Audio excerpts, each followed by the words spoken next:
ВМРО-ДПМН веќе се произнесе за предлог мерките кои повеќе пати ги предлага Социјалдемократскиот сојуз.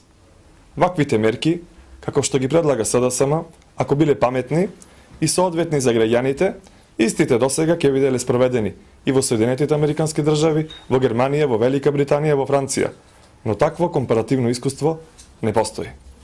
ВМРО-ДПМН е исто така уверена дека не треба да се прифати предлогот на Социјалдемократскиот сојуз за покачување на даноците. Повисоките даноци значат земање на пари од джебот на граѓаните за сметка на државата. ВМРО-ДПМН не е за тоа граѓаните да плаќаат повеќе, а со тоа директно да се наштети на нивниот стандард. Само затоа, за да се прибере денар повеќе во државната каса, нешто што повеќе пати го предлага Социјалдемократскиот сојуз.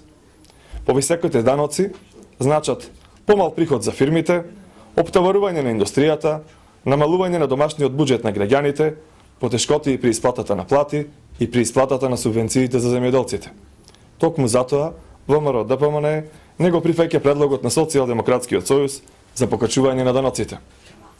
Но и покрај тоа, што ваквите предлози се непродуктивни, веќе станува позната практика на Социјалдемократскиот сојуз истите пресконференции по неколку дена да бидат повторувани.